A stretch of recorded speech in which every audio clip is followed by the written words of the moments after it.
Nombreux sont ceux qui appellent au retour de l'État stratège. Mais à l'heure de la troisième révolution industrielle, celle des plateformes numériques collaboratives, du big et du smart data ou des objets connectés, ne serait-ce pas plutôt aux collectivités locales et en particulier aux villes d'endosser ce rôle?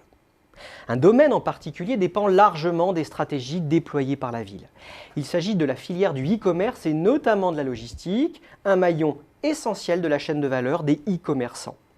Vous le savez peut-être, le boom du e-commerce pose un certain nombre de problèmes aux logisticiens. La supply chain se complexifie avec la multiplication des points d'expédition et de livraison, ce que l'on appelle la logistique du dernier kilomètre. Dans ce cadre, la rentabilité des logisticiens n'est pas toujours au rendez-vous.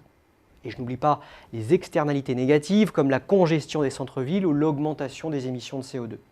Donc face au boom du e-commerce, tout l'enjeu pour les logisticiens est de construire une chaîne logistique globale, harmonisée et durable. Et l'une des voies de réussite pour eux est de nouer des alliances avec les villes. Il y a alors trois grands avantages à cette collaboration. D'abord, la ville peut être un catalyseur pour faciliter l'émergence d'un écosystème logistique optimal. Elle est en effet en mesure d'endosser le rôle de planificateur stratégique. C'est ce qu'a fait par exemple la métropole grenobloise qui a adopté début 2015 un plan de logistique urbaine qui prévoit la création d'un centre de distribution urbaine.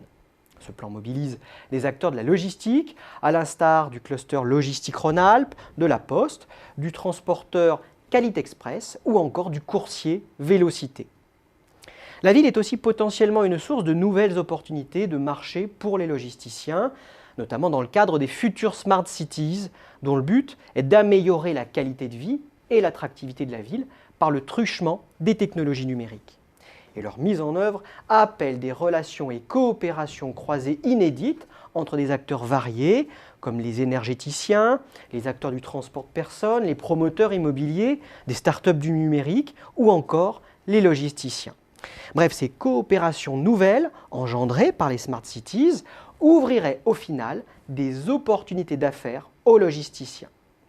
La ville est aussi un terreau fertile pour inventer de nouveaux business models à travers l'exploitation des data qui apparaît comme le carburant de la Smart City.